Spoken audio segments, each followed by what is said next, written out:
আপনার কালচারাল সৃষ্টি এটা কোনো আমি অবাক হওয়ার কোনো কারণ দেখি না। পাকিস্তান মিনি পাকিস্তানের প্রবক্তা সে ফিরহাদ হাকিম কি বক্তব্য করলো কি না বললো তাতে কিছু যায় আসে না।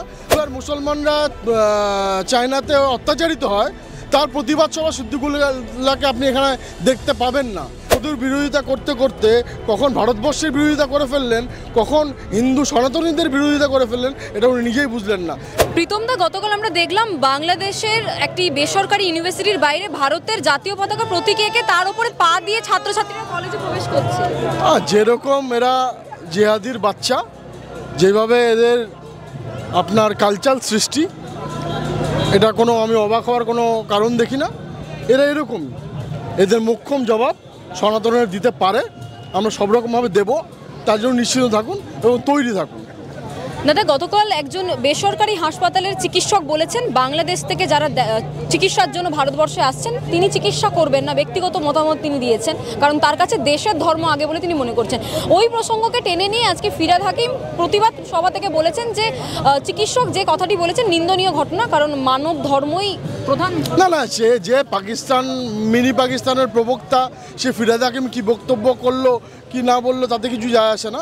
আমি তো প্রত্যেক সনাতনী হিন্দু সচেতন ভারতীয় নাগরিকদের আবেদন করব যে কোনো জঙ্গি বাংলাদেশিদের চিকিৎসা করতে না। এখানকার চিকিৎসা নিয়ে ভারতবর্ষের ফ্ল্যাগ পোড়াবে, ভারতবর্ষের ফ্ল্যাগের ওপর দিয়ে হেঁটে যাবে, সেটা আমরা সহ্য করতে পারবো না।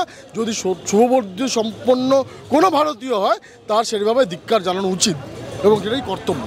দাদা, সিদ্দিকুল্লাহ চৌধুরী তিনি বলছেন যে যেহেতু চীনের পপুলেশন অনেক বেশি, সেই জন্য আমাদের প্রস্তুতি করার জন্য হাম দো হামারে চার এই নীতি ধরে এগোতে। না, ওখানে যখন ইউগার মুসলমানরা চায়নাতে অত্যাচারিত হয় তার প্রতিবাদ সভা সিদ্দিকুল্লাহকে আপনি এখানে দেখতে পাবেন না। তার কারণ হচ্ছে, দেখুন, সবাই এই জামাতের এগেনস্টে, আর সিদ্দিকুল্লাহ জামাতের নেতা। তো যেমন বাংলাদেশের জামাত আমাদের জন্য ঠিক না, পশ্চিমবঙ্গের জামাত আমাদের জন্য ঠিক না, ভারতবর্ষের কোনো জামাত আমাদের জন্য ঠিক না। যেই জামাতের সাথে প্রিয়াঙ্কা গান্ধী একসাথে ভোটে লড়েছেন তাদেরও আমাদের জন্য ঠিক না। এটা ভারতবর্ষের প্রত্যেকটা মানুষকে বুঝতে হবে।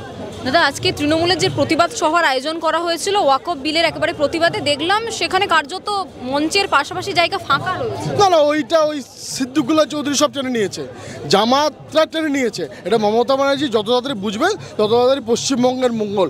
যে আজকে তৃণমূল যে আগুন নিয়ে খেলছে, যে জামাতদের নিয়ে খেলছে, যেটা আলটিমেটলি যে ওদের ধ্বংস করবে, সেটা কিন্তু আজকে এই স্বরূপ ঘোষের দিকে বন্দুক যে যারা চালিয়েছে তারা কিন্তু প্রত্যেকটা করে জামাতি, এটা মনে রাখতে হবে। ইতিমধ্যে কি তাহলে বলছেন ২৬শে নির্বাচনের আগে তৃণমূলের বিনাশের সময় শুরু হয়ে গেছে? হ্যাঁ, অনেকদিন আগে মুসল পর্ব শুরু হয়ে গেছে। আমরা তো বারবার বলি যে আজকে মমতা ব্যানার্জি বিরোধিতা করতে করতে, মোদির বিরোধিতা করতে করতে কখন ভারতবর্ষের বিরোধিতা করে ফেললেন, কখন হিন্দু সনাতনীদের বিরোধিতা করে ফেললেন, এটা উনি নিজেই বুঝলেন না। আসলে জয় শ্রীরাম বললে উনি খেপে যেতেন না? আমরা কি জানতাম যে ভূতের জন্য ভূতের কোনো কথা হলে যখন আমরা যে রাম নাম নিই তাহলে ভূত পালিয়ে যায়। তো কারা পালিয়ে যায়? শ্রীরাম নাম নিলে কারা পালিয়ে যায়? আমরা দেখেছি মমতা ব্যানার্জিকে পালিয়ে যেতে, মমতা ব্যানার্জিকে ভয় পেতে। তার মধ্যে ওনার ওই ভূত যে ঢুকেছে, এই জামাতের ভূত, এই ভূতটা তাড়াতে হবে। ধন্যবাদ। বাংলা হান্টের আরও খবর দেখতে নজর রাখুন। বাংলা খবর মানেই বাংলা হান্ট।